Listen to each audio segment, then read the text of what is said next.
paz do Senhor Jesus para todos os irmãos e amigos.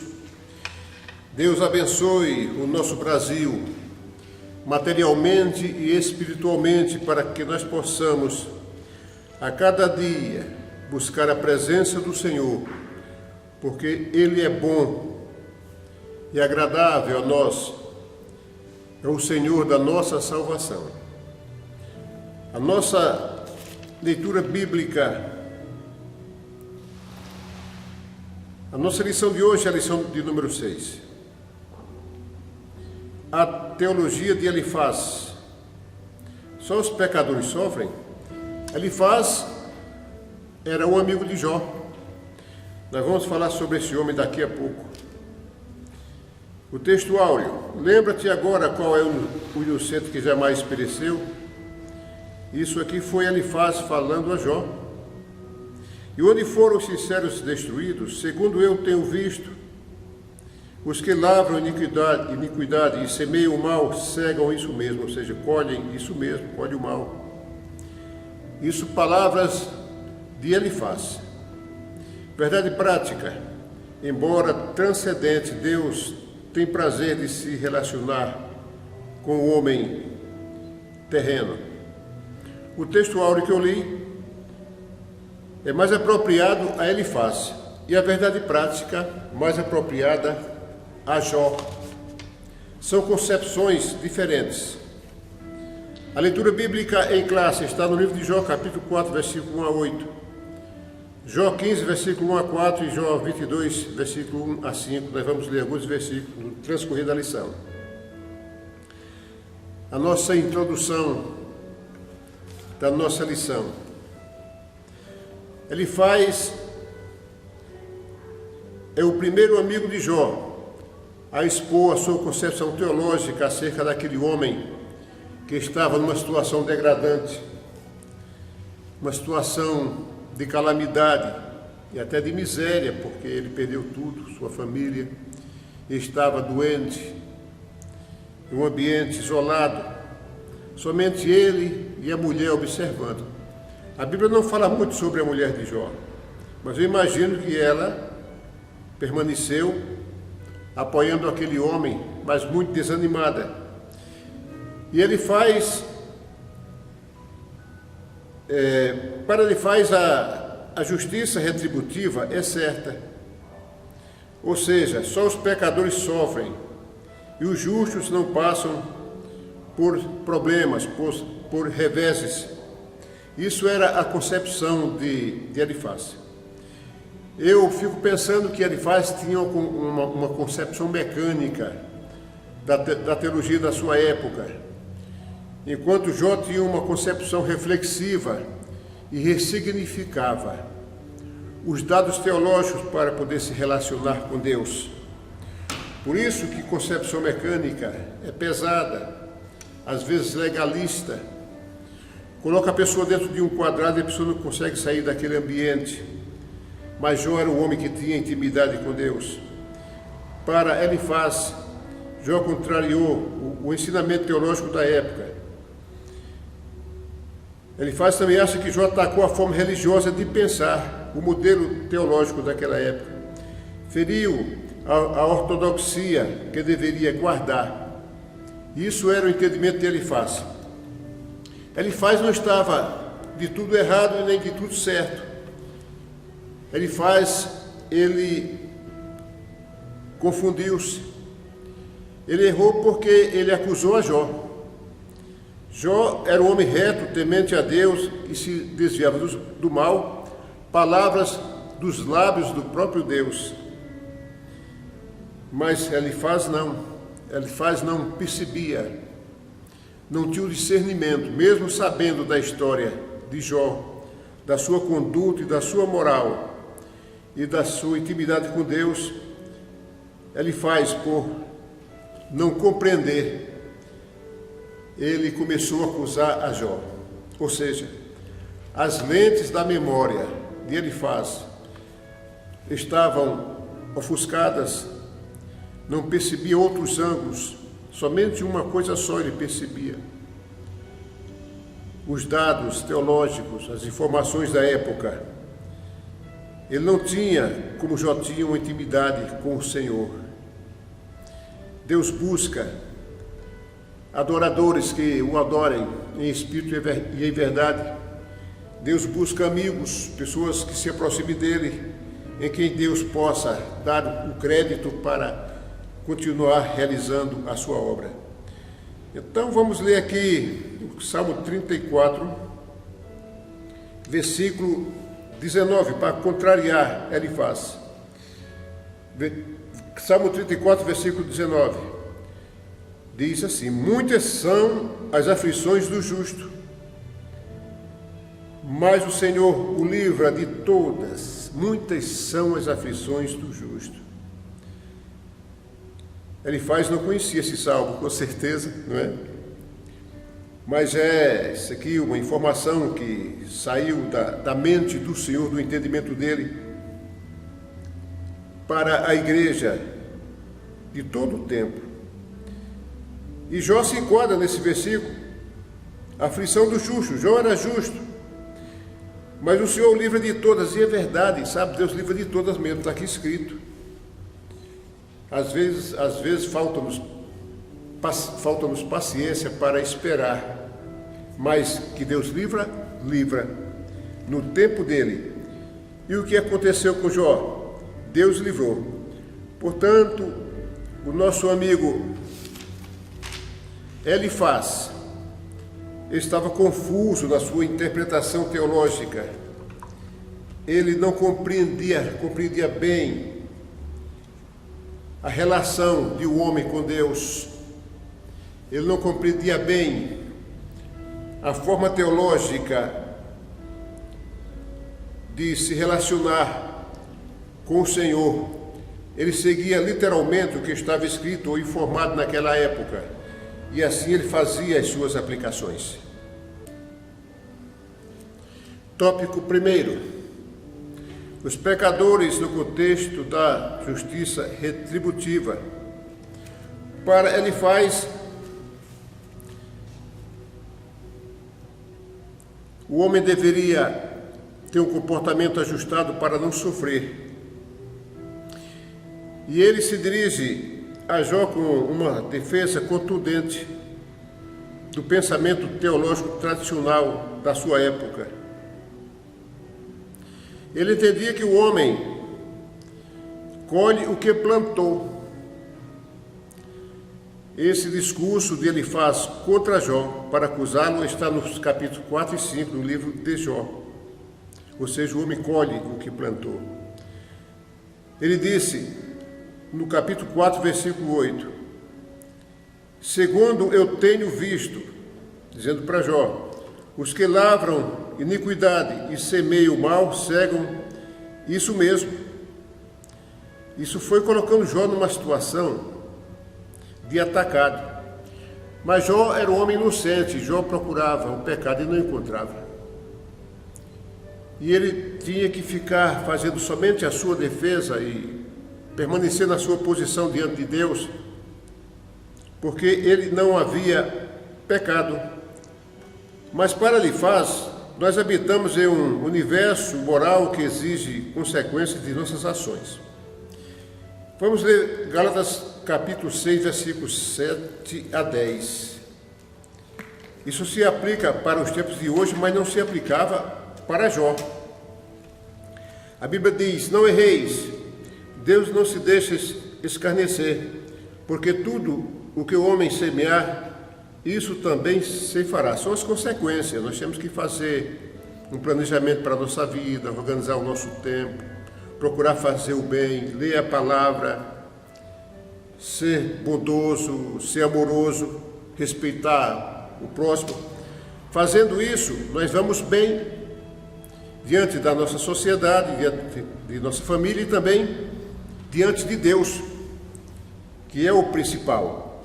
E o versículo 8 diz: porque o que semeia na sua carne, da carne ceifará a corrupção, mas o que semeia no Espírito, do Espírito ceifará a vida eterna. Maravilha isso aqui, semear no Espírito.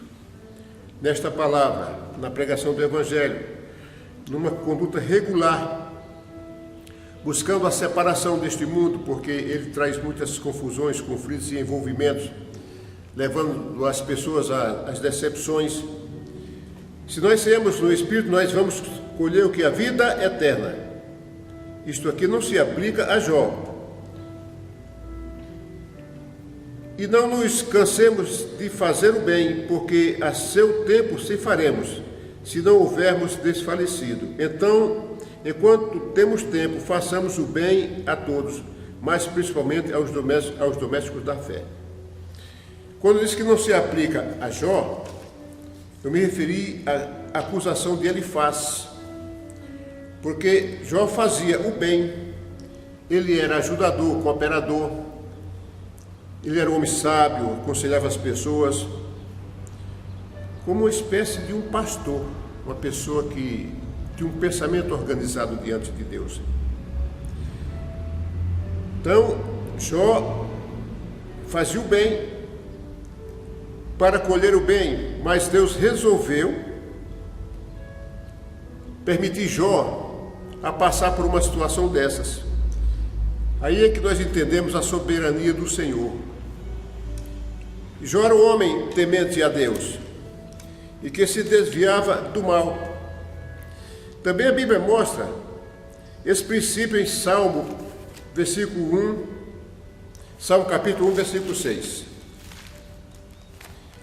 Salmo capítulo 1, versículo 6. Estou achando. Porque diz, Salmo capítulo 1, versículo 6, porque o Senhor conhece o caminho dos justos. Deus conhecia o caminho de Jó. Ele conhece o seu caminho, conhece o meu caminho. Mas o caminho dos ímpios perecerá. Isto aqui do perecerá não se aplica também a Jó. Se aplica a primeira parte. O Senhor conhece o caminho do justo, conhecia o caminho de Jó. Agora o caminho dos ímpios perecerá. Claro que vai perecer mesmo, porque é ímpio. O Senhor vai rejeitá-lo naquele dia. O justo juiz, o Senhor Jesus Cristo, retribuirá cada um conforme as suas obras. E o ímpio será afastado da presença do Senhor.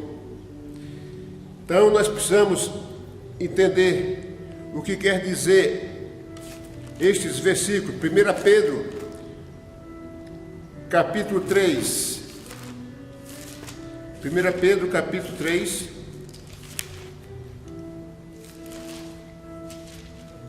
Versículo 12. Porque os olhos do Senhor estão sobre os justos. Maravilha. E os seus ouvidos atentos às suas orações. Mas o rosto do Senhor é contra os que fazem males. Claro que é. Mas é contra mesmo. A pessoa faz o mal, Deus não lhe é favorável. Mas existe ainda uma oportunidade, por causa do sacrifício de Cristo na cruz do Calvário, é que ele tem a chance do arrependimento e consertar a sua vida diante do Senhor. E muitas consequências permanecerão e sequelas na sua vida permanecerão, ou lembranças que sejam. Deus perdoa os pecados, risca do histórico de vida da pessoa aqueles atos inconsequentes ou de maldade, mas o homem tem um registro na memória e fica esse registro de arrependimento, um peso, um pendente na memória da pessoa. Portanto, melhor é buscar ao Senhor e evitar o mal, ou seja, se afastar do mal, assim como fazia o nosso amigo Jó, esse homem que é uma referência para nós, um seu livro muito importante para o fortalecimento da igreja. A queixa de Jó. Em sua defesa, Jó se contrapõe à teologia de Elifaz, a teologia retributiva, ou seja, se a pessoa peca, paga. Se a pessoa peca, sofre. Se a pessoa peca, será punido, como se Deus fosse punitivo, não tivesse no seu coração o atributo do amor, como se Deus fosse muito carrasco. E não é. Deus é muito paciente comigo e também paciente com você. Essa teologia era base de como se imaginava o universo governado por uma lei moral de causa e efeito. Isso não funciona, não é? Porque senão ninguém tem chance. Senão todo mundo sofre, todo mundo será penalizado. É preciso ter a vertente do amor, da oportunidade de uma segunda chance para a pessoa poder se recuperar. Porque afinal de contas somos criaturas de Deus, tão bem feito e tão perfeito nós somos, que é de se admirar, porque talvez nós não tenhamos ainda refletido sobre a nossa fisiologia, o nosso organismo, a dinâmica do nosso corpo, entre corpo, alma e espírito. E Deus ama a nós, Deus ama a toda criatura, mas é preciso que essa criatura vá para a presença do Senhor, e hoje, por meio do Senhor Jesus Cristo. Pois bem, Elifaz não estava de todo errado. Eu já falei que não estava de todo errado, mas equivocou-se, eu também já confirmei isso, quando pensava que esse pressuposto era o único existente. Tratava-se de parte da verdade, mas não de toda a verdade. Sua teologia não se aplicava no caso de Jó. Jó tinha intimidade com Deus. Era uma injustiça o que Elifaz estava fazendo com Jó, pressionando Jó, fazendo sofrer mais do que estava. Isso desagradou o coração de Deus. Elifaz estava na contramão de Deus. Temos na igreja muitos Elifaz, no plural, Elifazes. Nunca ouvi falar no plural de Elifazes, mas cá entre nós, não é? Pessoas que são legalistas e que falam e que discordam. E discordam na ausência do pastor, do diácono.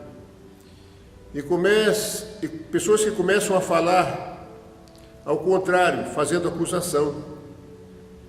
Os beiços brilham quando falam, e os fofoqueiros se alegram quando ouvem. Isto aqui nós podemos evitar. Quanto à acusação, é semelhante a Elifaz. Quanto à fofoca, não. Então nós precisamos evitar legalismo dentro da igreja. Religiosidade sufoca a alma das pessoas. Nós precisamos ensinar paz e liberdade, conforme a palavra, para que o homem possa dar voos espirituais e abrir as lentes da sua memória para perceber diversos ângulos para interpretar e buscar de Deus o discernimento. É melhor agregar do que separar. É melhor educar do que punir. Nós precisamos adotar o amor. E o amor é uma coisa crescente em nós. A cada dia nós melhoramos. E vamos aprendendo com essa palavra maravilhosa. O patriarca não aceita a tese de Elifaz, ou seja, Jó não aceita. E por isso sente-se alienado de Deus, reprimido, meio alheio, como se Deus não estivesse dando atenção a ele. Está em Jó capítulo 6, versículo 1 a 7, nós vamos ler para uma reflexão breve. Então Jó respondeu e disse: se a minha mágoa retamente se pesasse, e a minha miséria juntamente se pusesse numa balança, ou seja, mágoa e miséria. Era difícil a situação daquele homem. Porque, na verdade, mais pesada seria do que a areia dos mares. Por isso é que as minhas palavras têm sido inconsideradas. Ele sofria muito. E ele estava só naquela batalha, sofrendo. Por isso que ele disse que as mágoas e misérias seriam mais pesadas do que a areia dos mares, porque sufocava demais a alma de Jó e perturbava também o seu espírito, atingia o seu corpo. E ele colocou isto assim, usando recursos de linguagem para que a gente pudesse entender a profundidade da sua dor. No versículo 4 diz: porque as flechas do Todo-Poderoso estão em mim, e o seu ardente veneno o bebe o meu espírito. Os terrores de Deus se armam contra mim. Eu fico pensando que naquela época a teologia apresentava Deus como um Deus terrível. O Deus terrível aqui não é um Deus ruim, não, que faz o mal, não é. É um Deus poderoso, que quando colocava as mãos sobre as nações que pecavam, aquelas nações eram dissipadas, ou desfaceladas, ou repartidas. Sei que aquelas nações sofriam e viu Deus como Deus que fazia a correção. Mas Deus fazia essa correção na última instância, na última paciência dele. Porque Deus sempre deu a oportunidade ao homem. E as pessoas não consideravam a Deus, davam as costas para ele, como se Deus fosse zero à esquerda. Não podemos colocar Deus zero à esquerda. Nós precisamos considerar o grande Deus do universo, porque, considerando, tudo vai bem. E a Bíblia diz que os olhos dele estão sobre nós, está sobre mim e sobre você.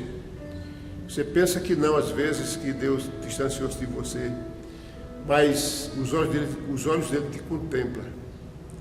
Na ação do Espírito Santo, Deus tem uma comunicação imediata com você, com o seu organismo, com a sua vida, com os seus pensamentos.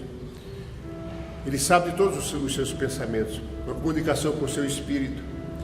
E o versículo 5 diz: porventura, Jó disse, porventura zurrará o jumento montanês junto à relva, ou seja, o jumento montanês, quando está junto à relva, ele está bem abastecido. Então ele vai ficar quieto, tranquilo. E o boi, ou berrará o boi junto ao seu pasto. Ora, quando o boi tem pasto, o boi vai berrar o quê? Né? Tem pasto, né?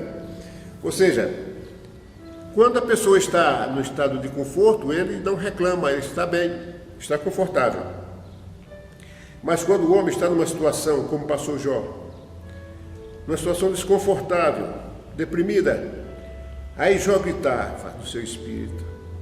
Eu imagino que Jó falava com Deus em espírito, e a sua alma exprimia gritos em silêncio. A alma exprimia gritos em silêncio, sem que ninguém ouvisse, mas somente Jó, nessa comunicação com Deus. Ele diz: ou comer-se-á sem sal o que é insípido, ou haverá gosto na clara do ovo. Ele diz: a minha alma recusa tocar em vossas palavras, ele faz, pois são como a minha comida fastienta. Ou seja, Jó não dava para ouvir aquelas acusações. Não dava para ouvir as acusações de Elifaz. E ele disse: olha, a minha alma recusa tocar em vossas palavras. Ou seja, a alma dele, Jó não queria receber aquelas palavras. Não queria recebê-las no seu sentimento. Ele disse que era como uma comida fastienta, ou seja, ele repugnava aquilo. Acusação é ruim. Quando a pessoa acusa a outra, conta uma mentira e acusa e levanta um falso, isso é pecado diante de Deus. E Elifaz estava em pecado, estava pecando diante do Senhor. Tanto é que, conforme eu disse, Deus aborreceu-se com Elifaz. Só não matou Elifaz e seus dois amigos por causa de Jó, por causa do próprio Jó. Deus ainda foi paciente com Elifaz.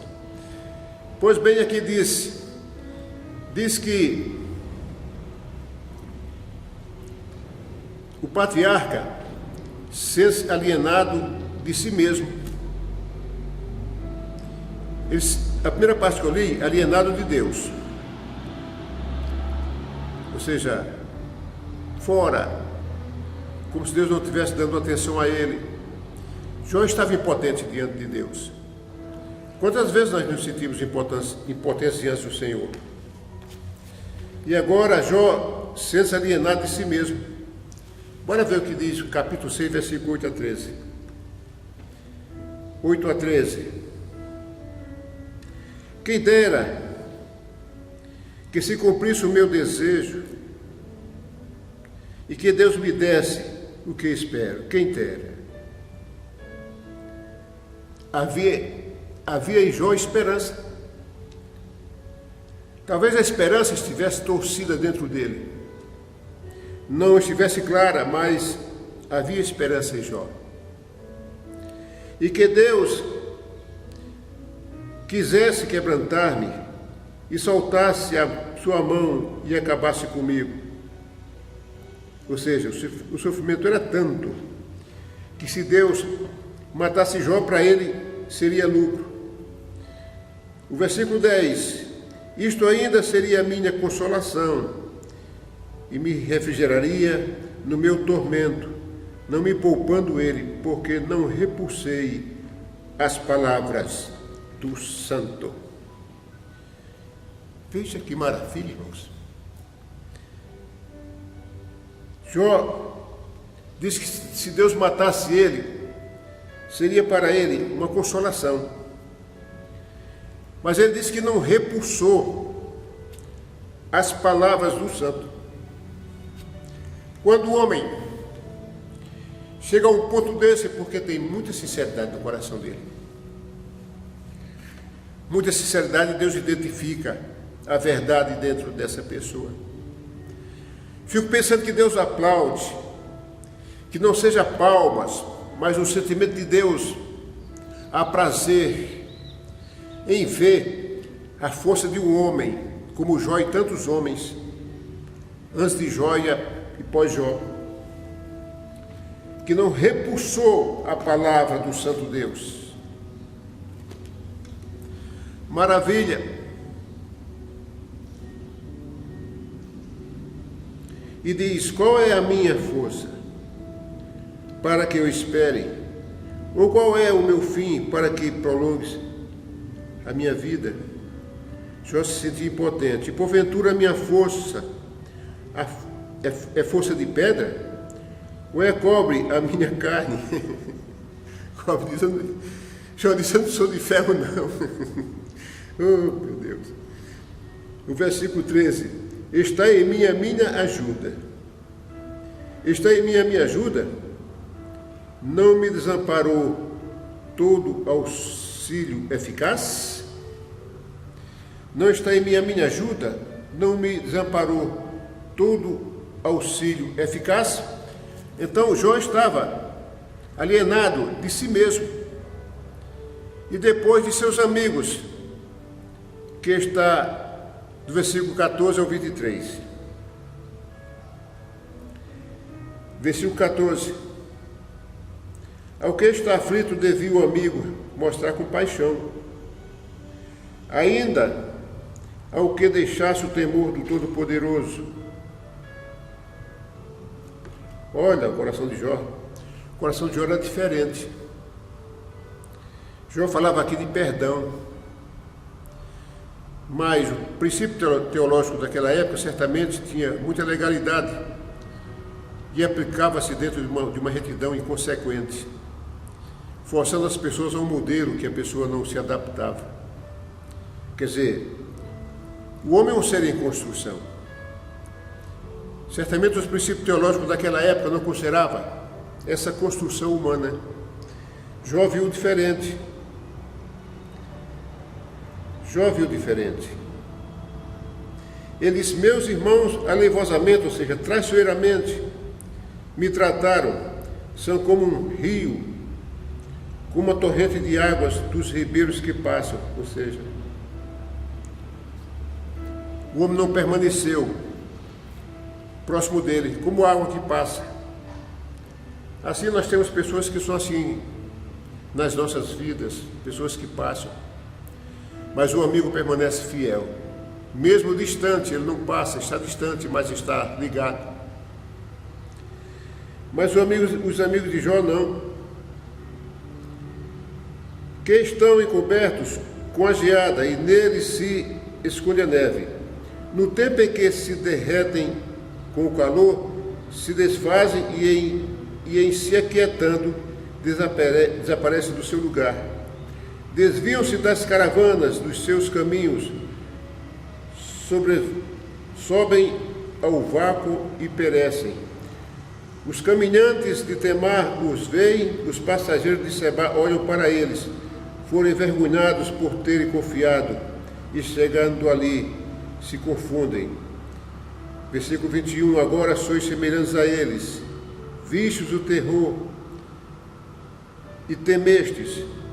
Digo-vos eu, dai-me ou oferecei-me da vossa fazenda presentes. Versículo 23, ou livrai-me das mãos do opressor, ou redimi-me das mãos dos tiranos. Ensinai-me e eu me calarei, e dai-me a entender em que eu errei. Dai-me a entender em que eu errei.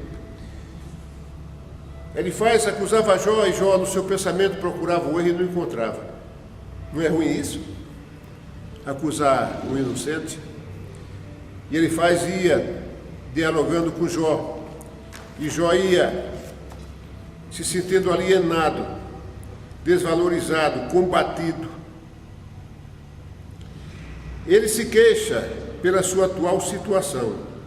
É uma queixa fundamentada ainda nos antigos pressupostos teológicos.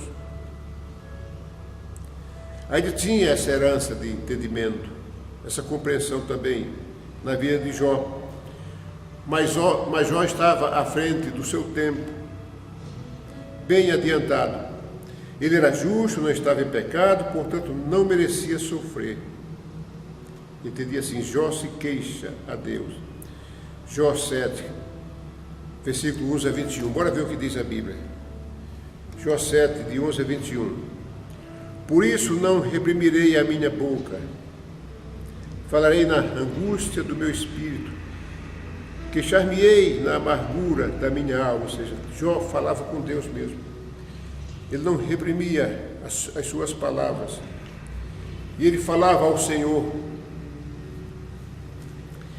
Diz, sou eu, porventura, o mar ou a baleia para que me ponhas uma guarda?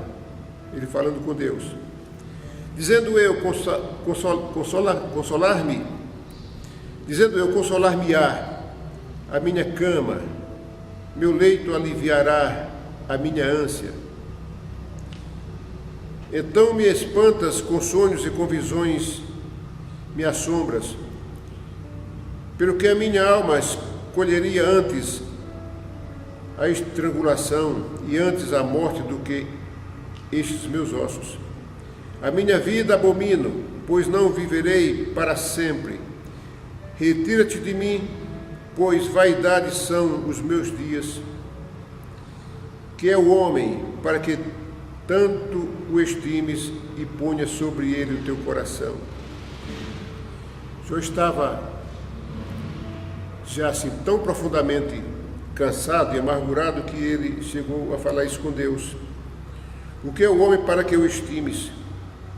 É o contrário, né? Nós sabemos que Deus ama.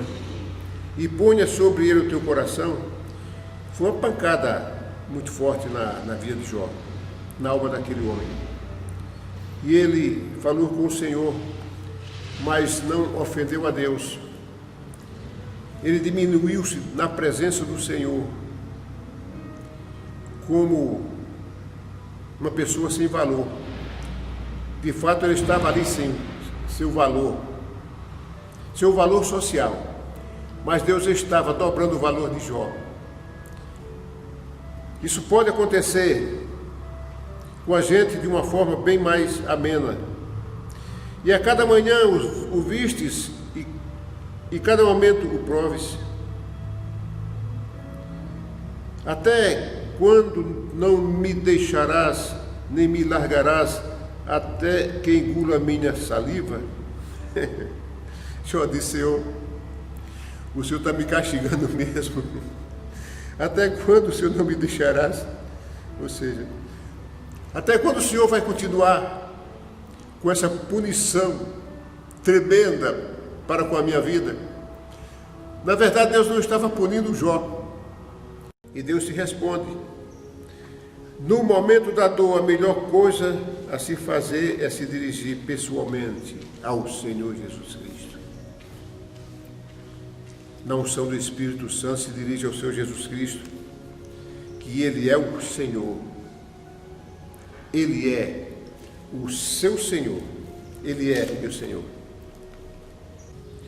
Tópico 2. Os pecadores no contexto da tradição religiosa. Subtópico 1, ortodoxia engessada. Está aqui o problema: ortodoxia engessada, que não se ressignifica, que não se atualiza no entendimento, ou seja, que não há discernimento nem compreensão para fazer as aplicações teológicas. Quantas vezes nos equivocamos a falar palavras para outras pessoas e dar orientação, mesmo observando a Bíblia, nós erramos. Por isso precisamos fazer leituras diárias ou semanais, buscar a escola bíblica dominical para nos aperfeiçoar e compreender a palavra. Então, em seu segundo discurso, Elifaz, está em Jó 15, capítulo de 1 a 35. Elifaz argumenta que as palavras de Jó são como uma ameaça ao dogma religioso aceito. Quer dizer, Jó estava à frente dos seus amigos. Jó tinha o coração aberto a Deus, ele não se limitava a dogmas e também às legalidades. Ele se limitava a obedecer a Deus, ser fiel ao Senhor, se desviar do mal, a ser bom, ser justo, ajudar as pessoas a orientar. É isso que agrada o coração de Deus, e não legalidade. Está em Jó capítulo 15, versículo 4. Elifaz falou assim para Jó: e tu, Jó, tens feito vão o temor. Ou seja, ele entendia que Jó estava obedecendo a legalidade da teologia da época. Você tem feito vão o seu temor, rapaz. O seu temor não serve para nada, que você está contrariando. E diminuis os rogos diante de Deus. Ou seja, você se afasta de Deus, está diminuindo você. E Jó se sentia mal com aquilo, porque receber acusação não é fácil digerir isso. Assim, se Jó estivesse certo, a religião tradicional, que sempre ensinou a prosperidade dos bons e o sofrimento dos maus, estaria errada. Então estava aí o confronto, né? Se Jó estivesse certo, a teologia daquela época estava errada. No mesmo aspecto, Jó era uma ameaça àquela forma de pensar. Por isso ele ataca Jó de uma maneira contundente, dizendo que suas palavras não revelam sabedoria, mas são como palavras ao vento, palavras soltas, sem nexo, que não servia para nada, para nenhuma instrução, sendo um homem sábio, né? Conforme Elifaz mesmo chegou a elogiar Jó pela sua sabedoria e depois bateu em Jó, atacou aquele homem. Subtópico 2. Uma ameaça à tradição religiosa. A partir do versículo 7 do capítulo 15, Elifaz apela para a tradição religiosa como forma de validar seu princípio teológico. Ele fala assim para Jó, disse, conforme Jó 15, versículo 9 e 10, disse: que sabes tu que nós não saibamos? Que entendes Que tendes que não haja em nós? Também há entre nós encanecidos e idosos, muito mais idosos do que teu pai. Segundo ele faz, ainda que Jó fosse um homem sábio, não era mais antigo do que os dogmas que ele estava negando. Então ele acusou Jó, disse: rapaz, mas o que você sabe que nós não sabemos? O que você entende que nós também não entendemos? Também há entre nós encanecidos e idosos, muito mais idosos do que o teu pai. Só faltou dizer assim: Jó, o que você está pensando que é? Você acha que tu és sábio, rapaz? Mas tem pessoas mais antigas e mais sábias que você. E você também não é mais sábio do que os dogmas da teologia da época que você está negando. Você está errado. E Deus falou para Satanás: viste Jó, meu servo, homem reto, temente a Deus e que se desvia do mal? Então Elifaz estava mecanizado, com a mente mecanizada e com as suas lentes ofuscadas, sem perceber e sem discernir, sem nem considerar a história de Jó, e nem a sua conduta e nem a sua moral.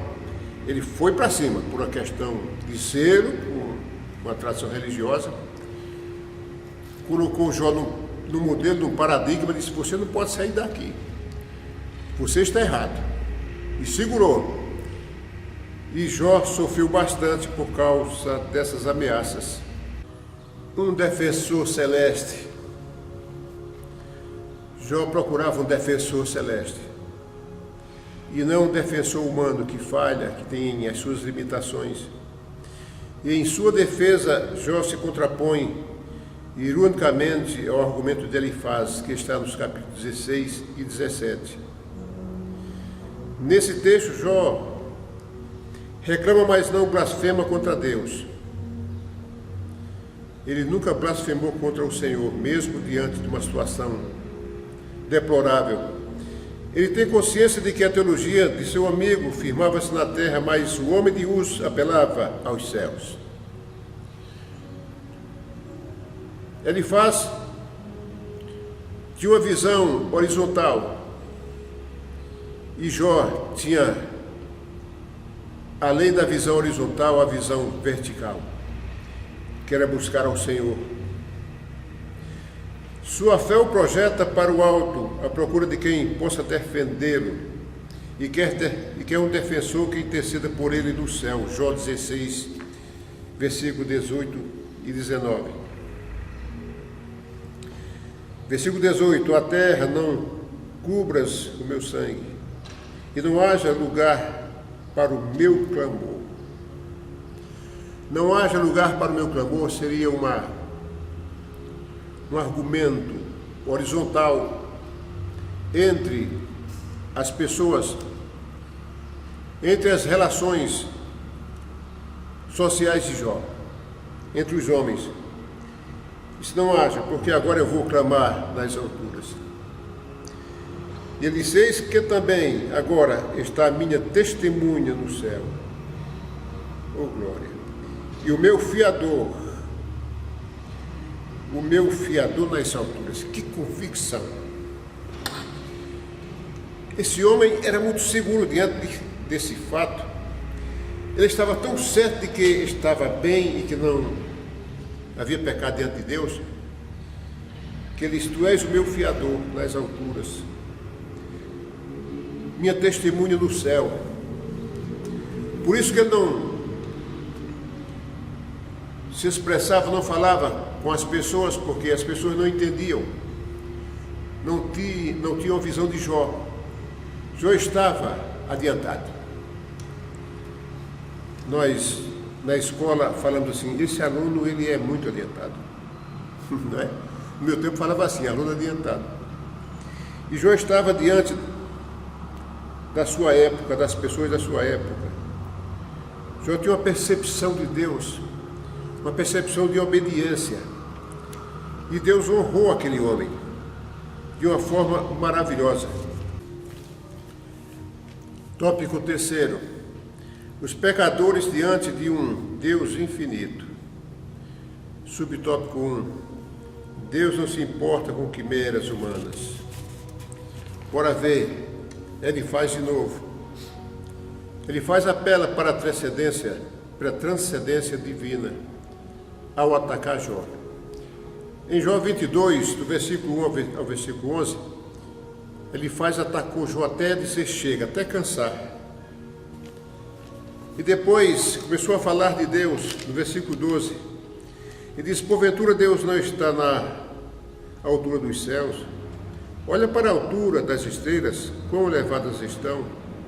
E diz: quem sabe Deus disto, porventura julgará por entre a escuridão. Versículo 14: as nuvens são o escondedouro dele, para que não veja, e ele passeia pelo circuito dos céus.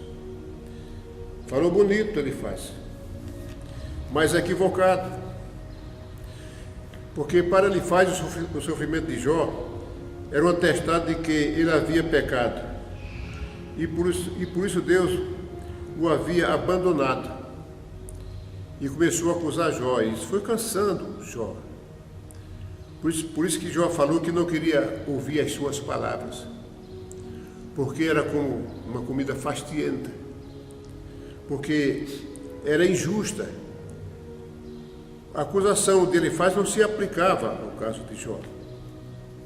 E Jó teve que suportar, além da perda dos seus bens e dos seus filhos e filhas, e a perda da sua saúde, suportar a acusação. Não foi pesado para ele? Pois bem, a teologia dele de estar com Deus transcendente, porém distante, que não se importa com as coisas que criou. Ou seja, levava Deus às alturas e se distanciava dele. Não se comunicava com ele, mas o amigo Jó se aproximava do Senhor das alturas.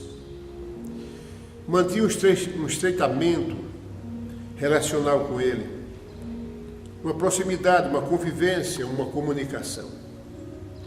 E Deus se importava com Jó, tanto é que testou Jó. Usou Jó como instrumento de construção e de autoridade espiritual para a igreja de todos os tempos e dos tempos atuais. E Jó assim foi sendo sufocado, e ele achava que Jó não adiantava chorar nem reclamar. Ele precisava se arrepender dos seus pecados. E Jó buscava na sua consciência e não encontrava o tal do pecado. Ao contrário do que ele mencionou, que eu acabei de ler, Deus caminha com os homens. Nessa parte, Jó expõe em poesia os seus argumentos. No capítulo 23, versículo 1 a 11 de Jó. Veja que passagem linda é essa. Jó deseja apresentar-se perante Deus e confia na sua misericórdia. É o que nós fazemos. Nós buscamos a Deus, nos apresentamos a Ele em oração e confiamos na sua misericórdia. Ele nunca fez menção a isso. Talvez um entendimento mecânico, mente legalista, irreflexivo. Ele ia levando sua vida e entendendo da sua forma, até que Deus chamou a atenção dele. Respondeu, porém, Jó e disse: ainda hoje a minha queixa está em amargura, muita queixa. A violência da minha praga mais se agrava do que o meu gemido. Ou seja, a violência da minha praga mais se agrava do que o meu gemido. Se ele gemia, a praga aumentava para ele gemer, intensificar o seu gemido. Então Jó falava de uma dor que ele passava e não cessava, viu? Não tinha medicamento, não tinha farmácia, não tinha nada. E ele ia suportando aquela mazela incurável até aquela data, até a data em que Deus o curou. Ele disse no versículo 3: ah, se eu soubesse que eu poderia achar, então me chegaria ao seu tribunal, ou seja, a tua presença, Senhor. Com boa ordem exporia ante ele, ante Deus, a minha causa, e a minha boca encheria de argumentos. Jó tinha o que dizer para Deus. Jó tinha resultado das suas atividades. Jó tinha resultado do seu comportamento, da sua conduta e também da sua moral. E ele encheria a sua boca de argumentos para Deus. Jó era muito corajoso, determinado. Ele ia a Deus, claro, com muito respeito ao Senhor. E em adoração ele argumentava com Deus. É o que nós devemos fazer hoje. Não falar com Deus com medo, mas falar a Deus com temor, reconhecendo a sua grandeza e já indo em espírito de adoração, porque Ele é muito grande. A sua grandeza é incompreensível para nós. Então devemos ir diante do Senhor falando com sinceridade, é melhor do que esconder argumentos. Porque se escondemos os argumentos, Deus sabe que estamos escondendo. Então é melhor falar tudo, rasgar o verbo, ou seja, expor o seu argumento, abrir o saco de entulho e espatifar, e mostrar para Deus o saco de entulhos. É melhor fazer isso. Às vezes nós temos vergonha de apresentar para Deus algum pensamento nosso. Ah, meu Deus, isso é pecado. É esconde de Deus porque tem vergonha de apresentar a Deus. Mas Deus sabe. É melhor falar a Deus, apresentar a Ele isso. E pedir ajuda e pedir também misericórdia do Senhor. E Jó disse: saberia as palavras com que Ele me responderia e entenderia o que me dissesse. Então Jó confiava em Deus, sabia que Deus ia responder a ele conforme as suas palavras, e Jó ia entender o que Deus ia falar para ele. No versículo 7 diz: porventura, segundo a grandeza do seu poder, contenderia comigo. Ou seja, Jó disse: segundo a grandeza do teu poder e a limitação que eu tenho, o Senhor ia contender comigo, com a diferença tão grande entre Criador e criatura. O Senhor não ia contender comigo, o Senhor ia me compreender. E ele disse: ele não contenderia comigo, não, antes cuidaria de mim. Extraordinário para nós. Antes ele cuidaria de mim, ele não ia contender comigo, ele ia cuidar de mim, porque ele é Pai. Ele é o amor. Ele é o Senhor que cuida, que zela. O Senhor que abençoa, tem prazer em abençoar. Qual o pai que não tem o prazer de abençoar o seu filho? De dar-lhe uma casa para morar, de dar-lhe um conforto. O pai bom faz isso, e Deus é bom, nós sabemos disso. Ele disse: ali o reto pleitearia com ele, e eu me livraria para sempre do meu juiz. E disse no versículo 8: eis que, se me adianto, ali não está, se torno para trás, não o percebo. Ou seja, Jó estava declarando a grandeza e a onipresença e a onisciência de Deus e a onipotência do Senhor. Ele disse: se opera a mão esquerda, não o vejo, encobre-se a mão direita e não o diviso. Jó disse: olha, Senhor, eu sou uma criatura do Senhor, eu sou uma partícula, sou como um grão de areia, mas tenho temor. e eu me relaciono contigo. E sei quem é o Senhor. O Senhor é o Deus que cuida, mas o Senhor é sobremaneira grande. Ele diz, mas Ele sabe o meu caminho. Jó disse, Ele sabe o meu caminho. O contrário do que Elifaz falou.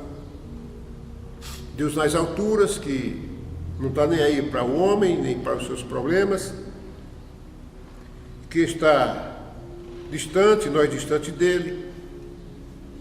Jó falou o contrário, disse, Ele sabe o meu caminho.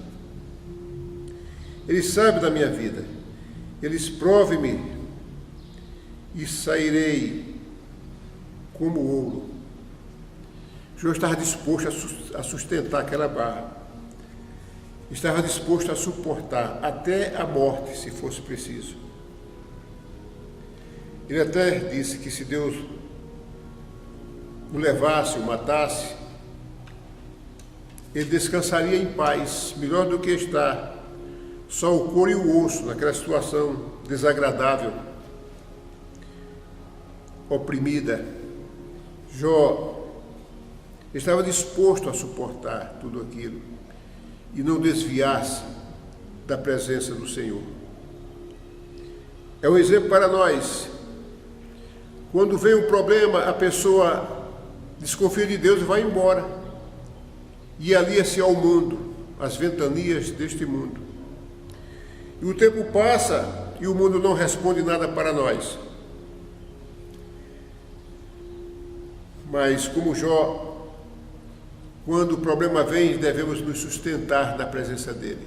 Não sair da presença dele. Não saia do barco do Senhor, mas não saia. Não saia da presença do Senhor. Porque Deus, ele vai pontuar sua bênção. Em um certo dia, Deus começa a cuidar de você, ou seja, começa a te livrar.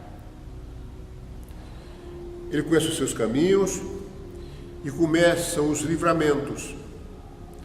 E as portas começam a se abrir. Que não seja portas materiais com abundância, mas que sejam portas espirituais.